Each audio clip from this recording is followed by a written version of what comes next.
All right, bruh, fans. I'm going to be honest here. I wasn't expecting to do any follow-up videos outside of the review because, and just to put this out there, I'm not planning to not watch/review the show. It's been brought to my attention that many of the cast have watched my reviews and they said they enjoy them. So I will continue to support because, well, if you don't support, it doesn't get made. But then again, as someone who doesn't make any kind of residuals from BET Plus or Tyler Perry Studios, I'm wondering what I'm doing with my life. Just kidding. Anyway, I was pleasantly surprised that the episode 4 review got as much feedback as it did. Not just from the cast, but in regards to you all, the viewers. I mean, the video itself has over 20 comments, which was a shocker because I was like, well, damn. Week before last, when I did my 3 episode reviews and barely any of them got views, let alone comments. So I was like, ooh, we're definitely going back to season 1 here, where I'm going to be talking to myself, where barely anybody watches the content, but I still put it out anyway. But I was reading through the comments, and I think that this was definitely probably, I can't remember exactly what I said in the video because the video itself was as long as the episode. Either this one or episode 3 has been my least favorite of the season so far. We're only 4 episodes in. This is the kind of video I would do when we're at the mid-season break. Now, season 2, like Ruthless, is only 19 episodes, and Ruthless decided to go mid-season break after episode 9. But that's not coming back till November. And if I'm not mistaken, I don't really know when bruh will take a break, but let's just assume that after episode 9 it will take a break, just like Ruthless did, meaning that I believe that July the 8th would be when episode 9 is uploaded to BET Plus. So let's just say episode 9 is the halfway point. That's when I'll do a video kind of talking about, okay, here's what I think about the first half of season 2, what it could do better, yada, yada, yada. But the thing about it is, obviously, we know for a fact this season has already been filmed. Clearly. If I'm not mistaken, season 3 has also been filmed. I could be completely wrong about that, but I do know there was a time, at least a couple months ago, where a good number of the cast were posting, hey, in Atlanta, or getting the vaccine, getting a COVID test or whatnot. So it would be around the time that Tyler Perry was doing a lot of filming. So if there's any cast members watching, feel free to correct me if season 3 has or hasn't been filmed. Technically, that's not a spoiler because you're not telling me if it is. Well, technically, if you're telling me it's been filmed, that doesn't necessarily tell me what's going to happen in the show. But in any case, not to talk in circles, but I don't know if I'll do multiple videos. Like, should the show be an hour? Talking about Miss Alice, and I was reading the comments, and a lot of people really don't like what they're doing with Pam this season. And like I said, we're only 4 episodes in. I understand completely that there are 15 episodes left. So things I talk about in this video could actually unfold as the season progresses, just to put that out there. But like I said, there were a decent number of comments on the video I did for episode 4, as well as messages I received on Instagram and whatnot from other viewers. So let's kind of break this down here. A lot of people did not like episode 4. This was not a good episode. This episode was a bit too cringy. And if you don't believe me, I'm literally reading comments from the review I did. Let's see. There was another good comment. Okay. I didn't like this episode at all. Alice's character is a caricature. They are really bringing down Pam's character. Tyler Perry did a total 180 with the Mike and Pam from last season wanting to commit. I detest her going after Bill. Just, ugh. 1 out of 10 for me. Yeah, I rarely rank episodes that low. I think I think the Sistas season 2 finale get like a -2. I did not like that episode. But I will say this much. Do I think the show should be an hour? Let me put it this way. I would like it to be that long. But when you look at episodes like episode 4, it's like, well, it seems like a lot of time was wasted in a 24-minute episode how much time would be wasted in a 42-minute episode. You see what I mean? We spent literally 10 minutes at Alice and John's apartment for the sake of a fart joke. Let that sink in. Bruh is a formulaic show because honestly, I kind of forgot about it until watching episode 4. I'm like, oh wait, that's something that season 1 did. Like the first location of any given episode eats up about half the screen time, 7 to 10 minutes. Then we jump to another scene, and then that takes up another 7 to 8 minutes. And then maybe, just maybe, we'll go to another location that gives us, a dramatic cliffhanger.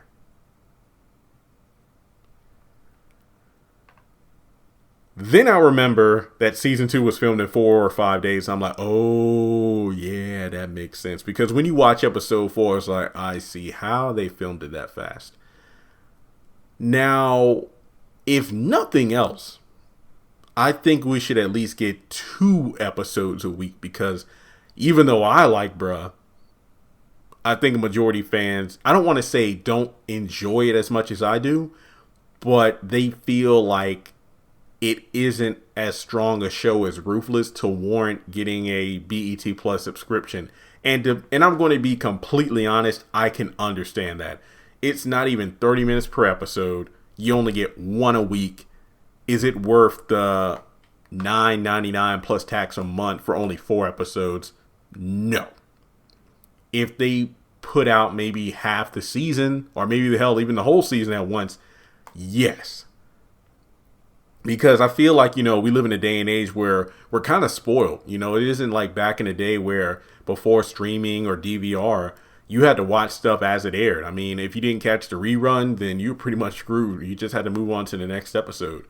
But I feel like we live in a time where shows and streaming services, it's not uncommon to either get like part 1, aka the first half, or an entire season of any given show. Or, if we're talking about kind of a quote unquote limited series like the MCU shows on Disney Plus, like Captain America and the Winter Soldier now, but WandaVision and even Loki coming on this week, I believe, those are big budget shows. I think if I'm not mistaken, those shows are made with the same budget as an MCU film.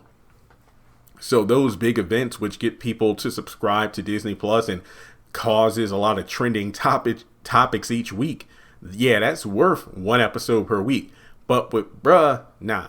Ruthless, I feel like is that's the show people want to tune in for, and it's worth the subscription. Because when it was revealed that the back half of Ruthless season 2 was not going to be airing until November, a lot of people, and trust and believe, go back to my video where I did it like Ruthless is gone until November. A lot of people in the comments said the same thing. I'm getting rid of my subscription to BET Plus. Nope, bruh isn't worth the subscription. I'll watch bruh when the whole season's uploaded, and I'll watch in November when I got Ruthless back.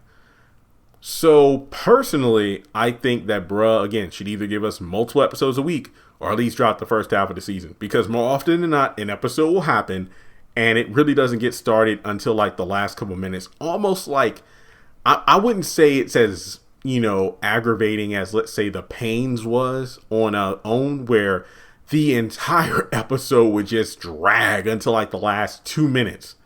And then it's like, damn it, now I gotta watch the next one. Because even though this entire episode was boring for like 95% of the time, that last 5% is like, okay, now I gotta watch the next episode. Bruh kind of suffers from the dragging a joke on until it dies kind of thing. This isn't in every episode, but it's noticeable in some episodes. And I feel like the fart thing is just something that, wow. I rewatched the episode again, because honestly, I only watched the episode once before I put up the review, and I actually went back to watch it again. Well, no, I watched the back half of it multiple times, from the time we get to Mike's loft to the ending of the episode where Pam is kissing Bill. And I said that the reason I didn't give the episode like a 4 out of 10 was because I really liked that conversation between Pam and Bill on, the trip back to her place. because I'm like, those vulnerable moments develop character, and that's what makes it stand out from Sisters. In episode 2, Natalie was talking about how men aren't the only ones who aren't sure about what they want. Women are too.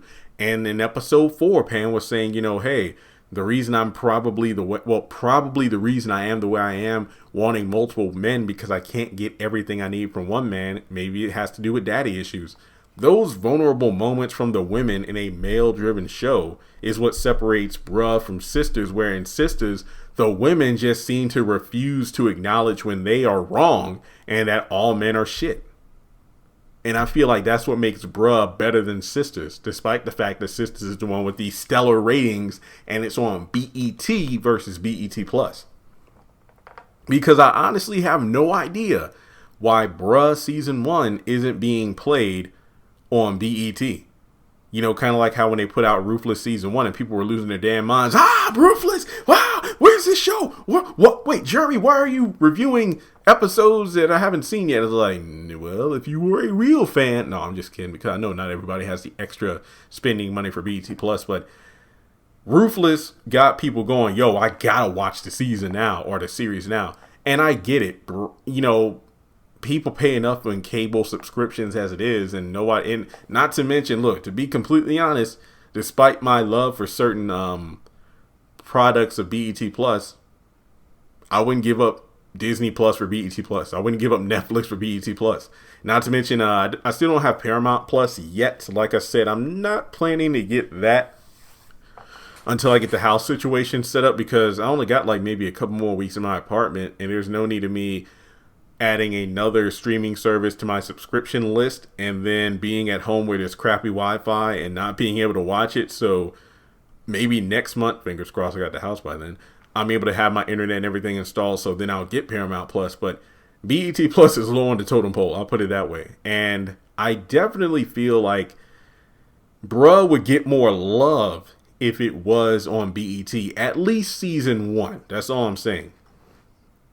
Now, aside from the should the show be an hour, I do agree that season 2 definitely feels like it's going in another direction.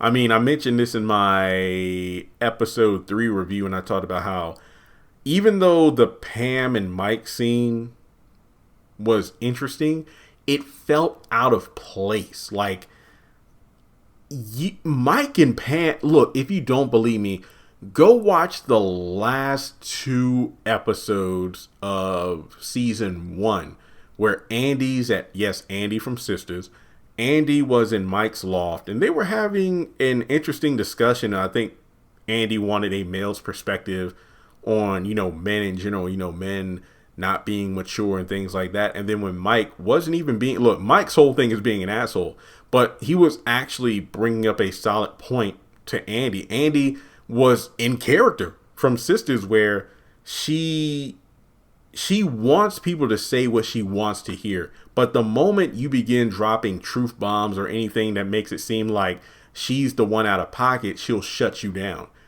Go back and watch the conversation between Mike and Andy. Now, like I said, you could put this video on pause. Well, then again, if you don't have BET Plus, look, I want to be real here. There are multiple places you can watch Bruh online for free, but I'm not going to say it. We live in the internet age. If you just type it in, you'll find like at least a bunch of places you can watch it. But I pay for BET Plus because, support black content, But I understand if you don't have it. But I'm not going... Look, this isn't like The Incredibles where, Bob is telling that woman, I'm not going to tell you if you call such and such a place. No.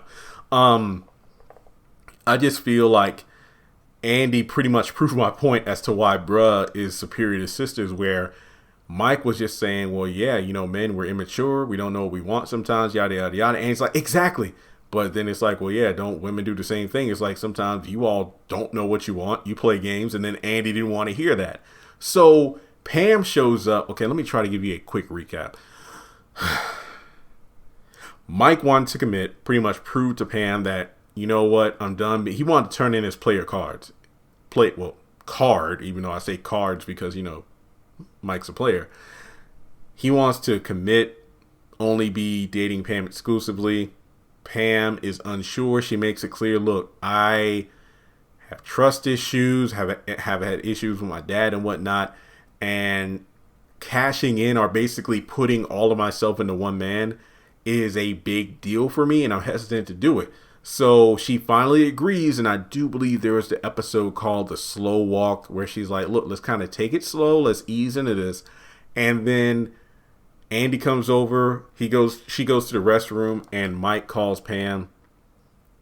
Actually, sorry.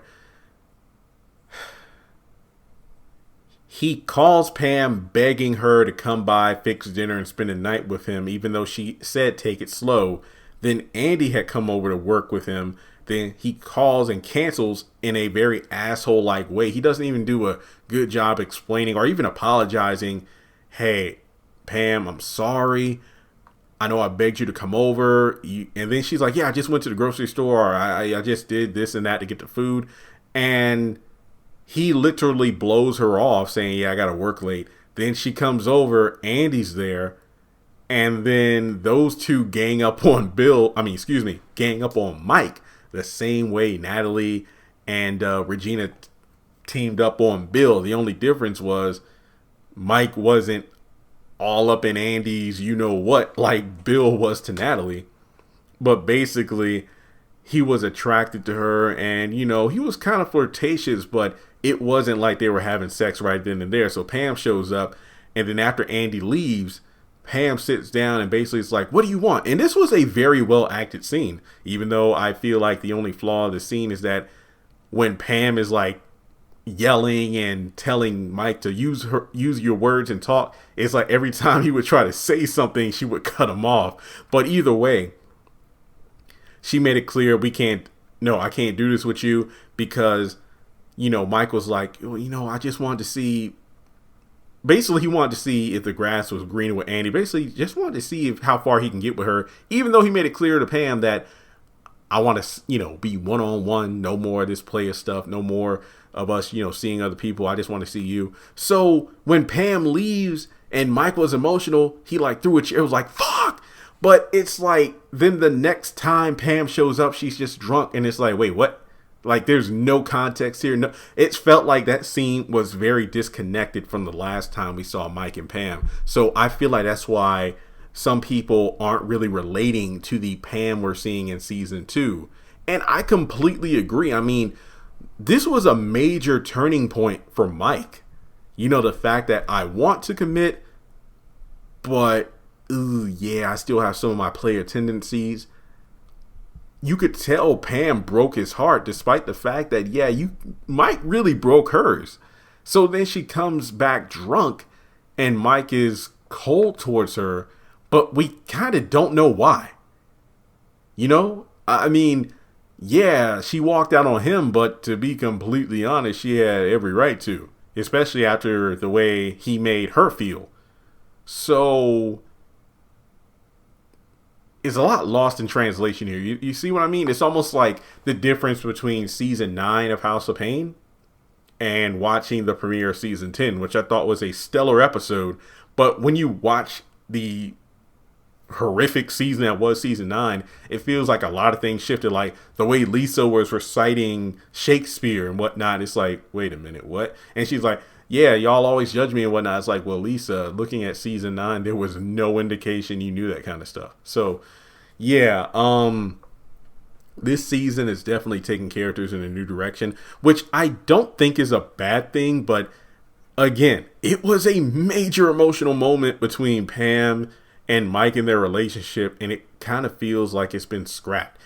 Like I said earlier in this video, which I know this is going to be longer than I expected, things can change as the season progresses. Now, another thing I mentioned was it seems like the likes of Charlie, possibly even Valerie, notable characters from season 1, may not be in season 2. So instead of Charlie, it seems like John's going to focus more on the bartender. Let me look it up, because if the cast member is watching this video, I don't want her to be mad that I forgot her character name. Let me look it up. Please just be patient with me. Okay, it's Ebony in real life, but on bruh. Come on. Lydia. There we go. It's like instead of Charlie, it's Lydia. And that kind of sucks because at the end, well, towards the end of season 1, Charlie comes by the sandwich shop and it's like, oh, wow, yeah, she never got the call from John. But it's like, damn, John, come on, man. I'd call her. Give me the phone number. But then we got new characters, Natalie, Lydia, Greg, and the officer who lives right down the hallway from Tom. And I feel like new characters, new direction, but I don't want it to feel completely disconnected from season 1. That's my biggest thing. And then we got the whole Bill and Pam thing, which I feel could be an interesting storyline. But, it's just very strange. Like, remember, Pam is drunk. Like, imagine if she sobers up. I mean, she claims she's more sober now, but yeah, it is kind of interesting how she seems semi more sober out of nowhere. But just look at the fact that what if she sobers up and we have like a Me Too moment? It's like, Bill came on to me. It's like, what? Because we know her and Regina are girls, considering that she was invited to the wedding. But I hate it because now I'm kind of feeling bad for Bill, even though I did not like his character in season 1. And we probably got a fallout. What it was like, Regina is like, wow, you can't keep yourself away from any woman, huh? Pushing Regina even more towards, I want to sue you. And then you got Mike probably pissed off because he's more than likely going to be in his feelings about the situation, even though he says he doesn't even care. But we know he just has a way to drink away his problems, so to speak. But we also look at the final character I want to talk about in this video, and that's Miss Alice. Now, like I said, this is going to be a rather lengthy video. I feel like as the season progresses, or maybe after the mid-season point, then I'll do like separate breakdown videos. But as the comment stated, Alice's character is a caricature, and she hasn't done much at all this season aside from, again, it's only 4 episodes. Threatened to show John her, tatas in order to get him out of the apartment, and pretty much came on to Bill. I will say this, Alice is consistent. Just saying. But I will agree that her character feels like Whoopi Goldberg in Nobody's Fool. She's just there for comic relief. But I do regret how, well, honestly, I don't say regret because I'm not the one writing the show. There was a moment in season 1 that I feel definitely just kind of got glossed over. And that was a moment in like episode 2 where, John was pissed off at the boys for not agreeing to fund his plan to buy Level 28. I think that was the name of the club or whatever. And because of the fact that, look, we let you borrow like over $100K to get the sandwich shop, man. What are you talking about? And Alice was like, you had like the world owes you something. And then he makes a remark about how, yeah, that's right. You don't want to be like, you kept me away from my dad. And it's like, whoa, that's a heavy moment. That was one of the most like serious Alice moments of the show, where it wasn't jokey joke, it wasn't sex, it wasn't vulgar language. It seems like that's a definite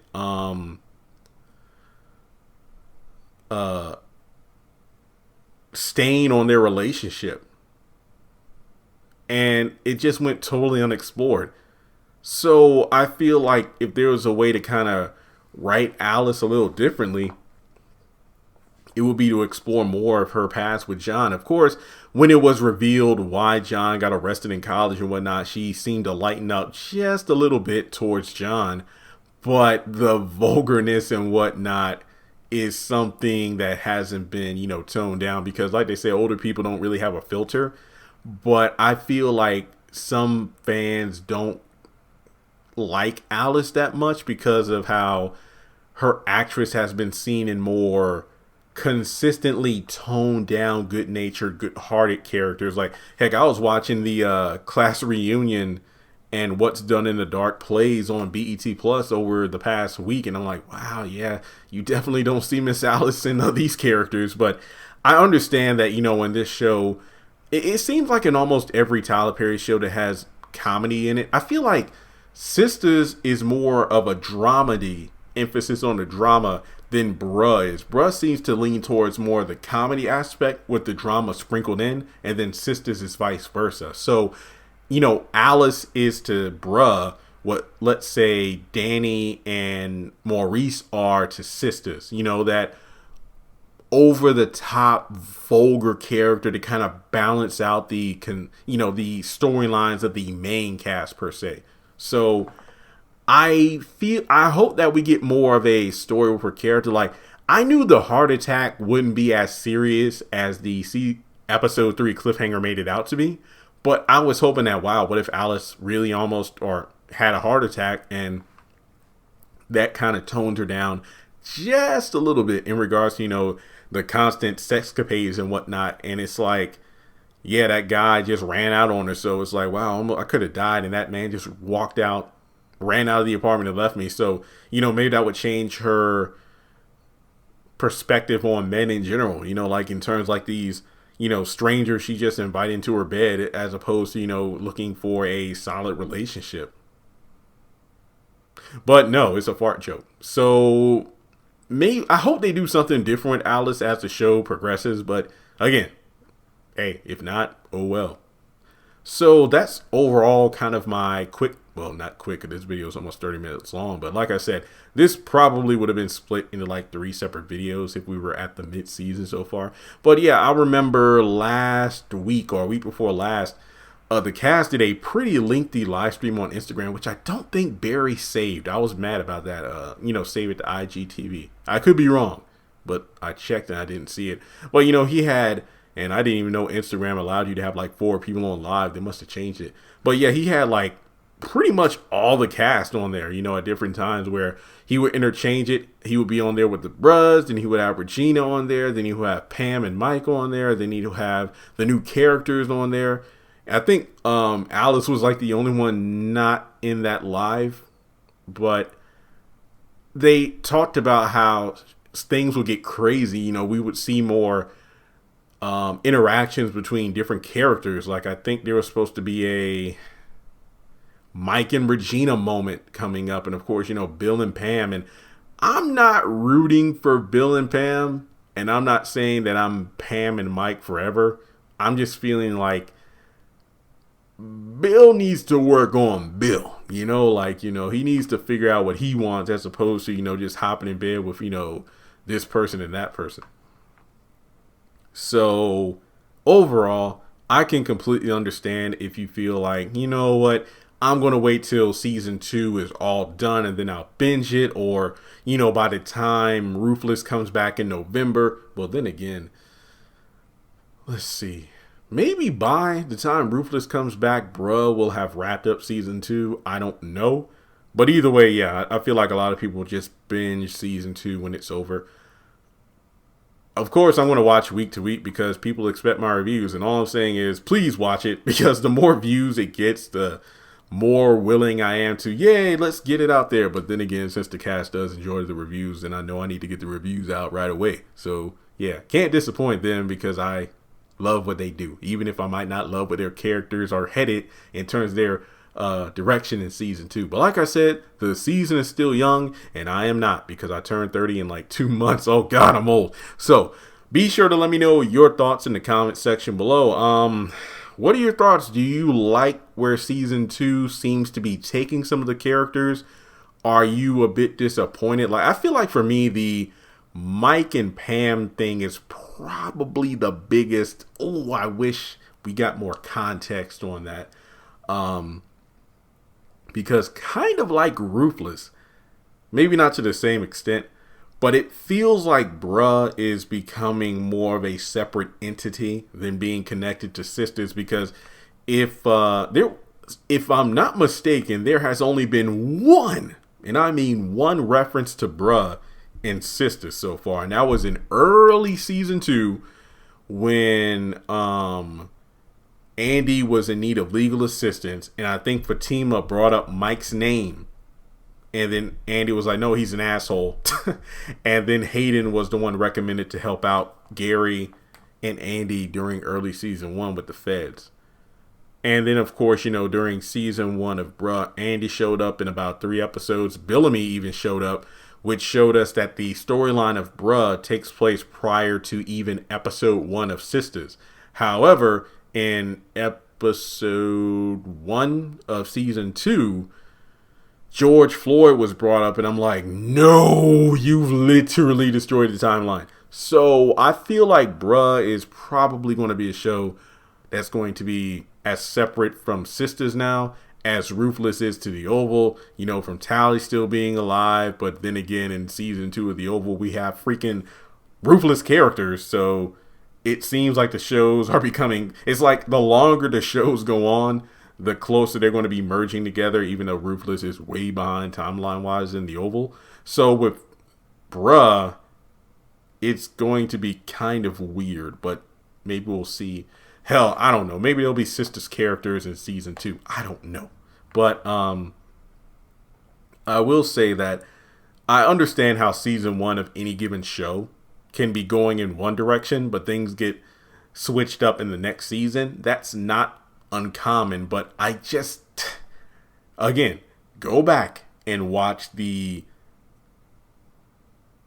penultimate episode of season 1 of Bruh, and then like the first scene of the finale, because trust and believe, after the Pam and Mike scene, the Bill stuff just eats up time, and I didn't like that. But yeah, watch the fallout between Mike and Pam, and then watch the, well, yeah, actually, yeah, that's right, because Pam walks in as a cliffhanger to the penultimate episode, and the beginning of the next episode is when Mike gets chewed out by Andy and Pam. Then Mike and Pam have their fallout, and then skip to the scene in episode 3 of season 2 where Pam just shows up drunk, and you tell me that I ain't tripping about how those scenes feel completely disconnected. So with that being said, let me know your thoughts in the comment section below, and if you would like to donate to the channel, feel free to do so on PayPal or Cash App. Thanks so much for tuning in, and I will talk to you soon.